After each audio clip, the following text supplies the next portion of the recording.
বাংলাদেশে যে এই যে সাম্প্রদায়িক সম্প্রীতি, এই জায়গা থেকে ভারতের অনেক কিছু শেখার আছে। এই বাংলাদেশে হিন্দু, মুসলিম, বৌদ্ধ, খ্রিস্টান আমরা সবাই মিলেমিশে বসবাস করছি। আমাদের ভিতরে সম্প্রীতির বন্ধন রয়েছে, আমাদের ভিতরে সম্পর্ক রয়েছে। আমরা এই বাংলাদেশের যারা বিভিন্ন ধর্মের মানুষ রয়েছে, আমরা কিন্তু সবাইকে বাংলাদেশি মনে করি। হ্যাঁ, আমাদের পরিচয় আছে, বিভিন্ন ধর্মের মানুষ আমরা বিভিন্ন ধর্ম পালন করি, কেউ বা মুসলিম, কেউ বা হিন্দু, কেউ বা বৌদ্ধ, কেউ বা খ্রিস্টান, কিন্তু আমরা কিন্তু সর্বোপরি এদেশের নাগরিক। দেখেন, বাংলাদেশে কিন্তু এই সাম্প্রদায়িক যে সম্প্রীতি, আমার মনে হয় যে পৃথিবীর ইতিহাসে এটি একটি বিরল দৃষ্টান্ত। পৃথিবীর অন্যান্য দেশে কিন্তু এই ধরনের বন্ধন নাই। আমরা হিন্দুদের অনুষ্ঠানে যাই, হিন্দুরা আমাদের অনুষ্ঠানে আসে, একসাথে আমরা এই যে উপভোগ করি এবং একে অপরের নিরাপত্তা নিয়ে আমরা কিন্তু সবসময় উদ্বিগ্ন থাকি।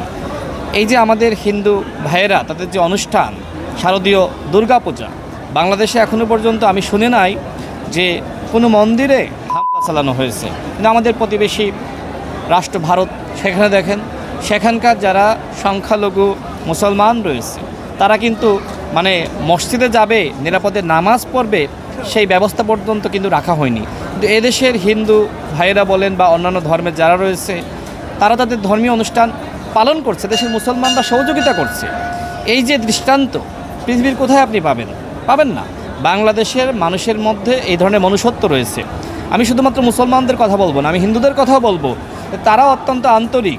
আমাদের ভিতরে যে বন্ধন রয়েছে, এই বন্ধন আমরা মনে করি এই পৃথিবী যতদিন আছে, এই বাংলাদেশ যতদিন আছে, এই বন্ধন টিকে থাকবে। এবং একই সাথে আমি মনে করি, দেখেন, ধর্ম যার যার, নিরাপত্তা পাওয়ার অধিকার আমাদের সবার।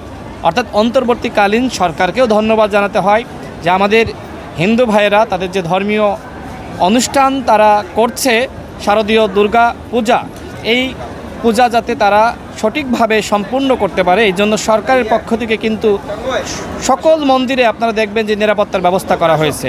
মন্দিরের সামনে আমি নিজেও দেখেছি যে পুলিশ ভাইয়েরা অবস্থান করছে, বিভিন্ন আইনশৃঙ্খলা বাহিনীর সদস্যরা অবস্থান করছে এবং এখানে গোয়েন্দা সংস্থার যারা রয়েছে তারাও রয়েছে, যাতে করে কেউ কোনো ধরনের অপরাজনীতি করতে না পারে, কেউ এই উৎসবকে কোনোভাবে বানচাল করতে না পারে, নিরাপত্তার ঘাটতি যাতে না হয়, সে ধরনের ব্যবস্থা কিন্তু সরকারের পক্ষ থেকে করা হয়েছে।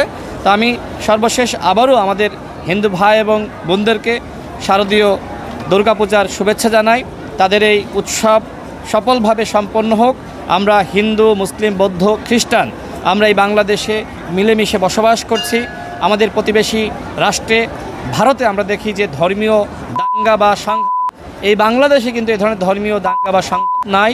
এদেশে কিন্তু হিন্দু, মুসলিম, বৌদ্ধ, খ্রিস্টান সবাই মিলেমিশে বসবাস করছে। আমরা মনে করি বাংলাদেশের এই যে সম্প্রীতির বন্ধন, বাংলাদেশে যে এই যে সাম্প্রদায়িক সম্প্রীতি, এই জায়গা থেকে ভারতের অনেক কিছু শেখার আছে। সে দেশের মুসলমানদের উপরে ভারত সরকার যেভাবে নির্যাতন নিপীড়ন করে, আজকে বাংলাদেশে দেখেন, বাংলাদেশে ধর্মীয় পরিচয়ে কোনোভাবেই কিন্তু কারোর উপরে আঘাত করা হয় না। ধর্মীয় পরিচয়ে কেউ আসলে কোনোভাবেই বঞ্চনা এবং বৈষম্য শিকার হয় না। এই বাংলাদেশ নিয়ে আমি গর্ব করি, যে দেশে হিন্দু, মুসলিম, বৌদ্ধ, খ্রিস্টান সবাই যে যার উৎসব করছে, সবাই স্বাধীনভাবে যে যার ধর্ম পালন করতে পারছে। এই বাংলাদেশ পৃথিবীর অনেক দেশের জন্য উদাহরণ হতে পারে।